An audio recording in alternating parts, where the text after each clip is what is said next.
Revolution, a show to empower, enlighten, and entertain divas and those that love us.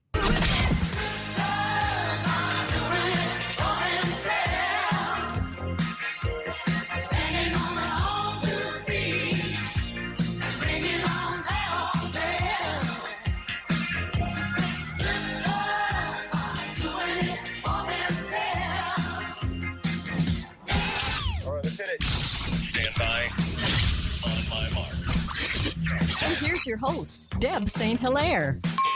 Wahoo! Thanks, Juliana. Oops, look at. Thanks for tuning in tonight. It's going to be really fun. You know, one of my favorite guests to have on is Greg Kimbrue, and he hasn't been here for a while. So we have him in studio all by himself. No sponsor spotlight. Vino is the sponsor spotlight, and Greg Kimbrue is the guest. So welcome. Hi, and thank you. It's great to be here in the new studio. Yeah, how do you like it? This place is pretty cool. You really raised the ramp up around here. Thank you. I feel like I need to pay better attention. And the other place feels like a closet compared to this. Oh, absolutely. It's so I mean, different, we're sitting down here on ground level, first of all, instead of the second floor. We got cars going by, and this used to be my old digs. You're only 3 blocks from the old restaurant where I did toil for 18 years. That's right. Yeah. That's right, down on Water Street. Absolutely. Very cool. Started in 1995. This place was a beauty salon, you know, knocking them down and picking them up every day, people in and out of here. So it's a little bit different to see something like this in here. There's still people that come in looking for haircuts. I can only imagine maybe that you could provide that service as well. Well, that's come up, but we'll see. I just don't think it'll work. Anyway, that's a whole nother ball game. Speaking of ball games, you know, I am from Ohio, so of course the Indians have always been one of my favorite baseball teams, and I've watched them win, and I've watched them lose, and I've watched them lose. And they're kind of like, you know, that's the one thing that Michigan and Ohio have in common. Our teams, they should do better than they do. But this year, Cleveland's doing really good. I was just going to say, Cleveland won the NBA championship, courtesy of His Royal Highness LeBron James. You know, he went to the high school that we went to. No kidding. Yeah. But anyway, I watch the Cubs play and win, and those guys have a lot of personality, and I'm really torn on who I'm cheering for now. Who are you cheering for? Oh, you got to cheer for the Cubs. The Cleveland Indians, you know, they're a nemesis of the Detroit Tigers, so the Cubs, that's a whole different world.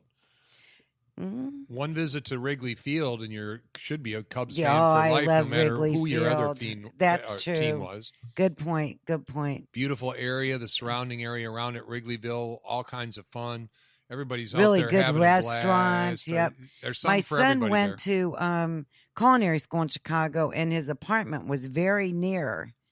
So we used to walk by Wrigley Field all the time. Fun. Well, I was listening to the radio this morning. They were talking about Charlie Sheen throwing out the ball, but that's not. No, he's not going to do it. Wild thing. Yeah, wild. You know that. The price of the tickets is just astronomical. It's out in outer space, so you know I'm that's sure on that my there'll be bucket list. Plenty of people down there, but the greater portion of them will just be enjoying the game from their favorite, you know, taberna, bar stool, that type of thing. So I would love to go to at least a playoff game.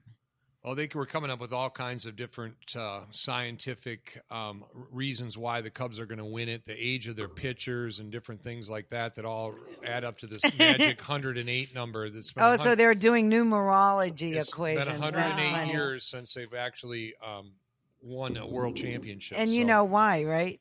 Oh, there's lots of theories, but what's yours? The GOAT. I've heard that one, but I don't remember the exact details. He cursed it. The guy, there was a guy that wanted to bring a goat into the stadium, and they wouldn't let him, and so he cursed them and told them that they would never win a World Series. Ooh. Yeah. Well, interestingly enough, goat is one of the most breakout proteins in America right now. Have you ever had it? Plenty of times in Jamaica. Other countries embrace goat, and to me, it's not anything I really, interested. Pet 1 minute, dinner the next. I mean, that's not my idea of fun. But maybe they could break that curse by serving goat tacos or something like that. There you sooner. go. I don't know. In California, there were a lot of Mexican restaurants that served goat, and it was delicious. Curried goat in Jamaica is a delicacy. And there's goats running all over, so it's kind of like my wife, for example, she just really did not like the idea of goat being on the menu 1 minute and seeing these cute little goats outside the minute before. So were they little Nubians or little pygmy goats? And they got all kinds of sizes. I'd have a problem. They got eating all a little kinds of pygmy sizes goat. down They're there. like dogs. Those Jamaicans love that curried goat. That's one of their most favorite items. My brother never used to had it. raise goats, and he said, do what you want to do with them, Julianne. They're fine. And I'm like, okay. They are good. We used to have one, a Nubian, but the little pygmy goats are just like dogs. They jump and play. It's really fun to watch them. I don't know if I could eat one either.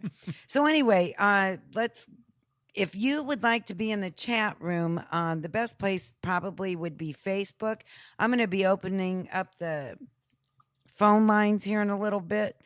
And if you have any wine questions for Greg, Greg just had a birthday on October 10th, so happy birthday. It was October 11th, but not much difference than that. All right. My wife and I celebrated our wedding anniversary on the 10th. All right. It's our 6th year. We were married on 10/10/10, and then my birthday's the next day.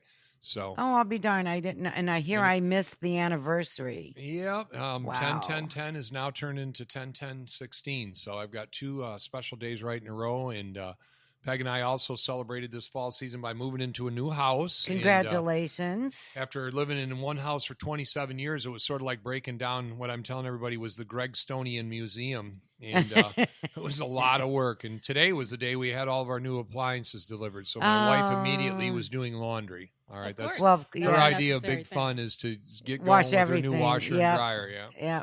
That's fun stuff for us women. We find pleasure in simple things.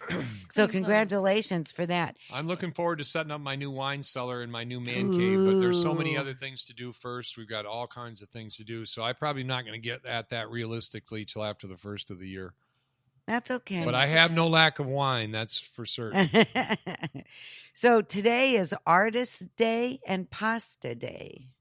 Ooh. Isn't that interesting? Any particular type of pasta? No, just pasta. What type do you like? My favorite pasta is penne. I like the way it holds a sauce. What about you? For me? Yes. I'm not real complicated there. Angel hair pasta, spaghetti, that's about my favorite. I grew up on that kind of stuff, and from being a cyclist and a runner and all the rest of it, I've had plenty of carb loading sessions, so just good old-fashioned spaghetti and meatballs I like. Nothing complicated. Mm-hmm. And it's also, it was my friend Kristen Schmidt's birthday last week, so happy birthday, Kristen. It was my cousin's wife, Barb's birthday on Saturday, and my birthday's this Saturday, and my husband's is the following day. So we're kind of like you guys. Holy smokes. Yeah, we have birthday instead of anniversary birthday. Happy birthday. Thanks. Well, bam. Do we have a 0 or a 5 in this birthday, perhaps? Mm-hmm. That's my subtle way of always trying to get at age, but I never ask. It's always wise. Especially with women. Yeah. Anyway, it's going to be fun. She didn't answer, really. It's a fun weekend. There is a 5 involved. I answered. All right. That was the question, right? No, you said there was, but you didn't say if it was a 0 or a 5 till just then. Oh, I just said yes. It's a woman's prerogative. It was a yes or no her question, age. and I answered yes.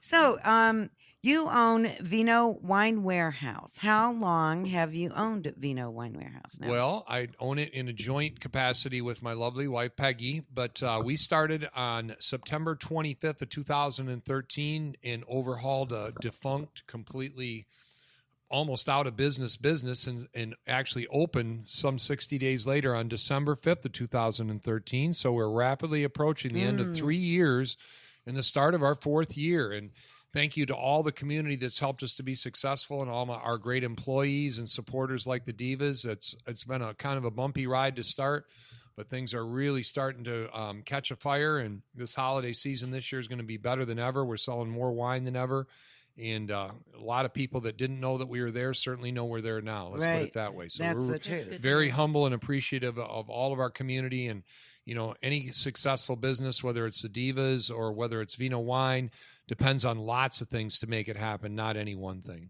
And you know what, Greg? One of the things that I like about Vino, besides the atmosphere, it's the closest thing to California in Bay City. And so I love what you did there. But the thing that I like about you is that you're so involved in the community. Every community thing that we have, like the women's center has the Power of the Purse, and you're there. The one in Midland, you're there. The Wild Game Dinner, you're there. Things for the Chamber of Commerce, you're there. And the Optimist Club, you're there. And I thank you for that. And you know what? That's how you're building your business.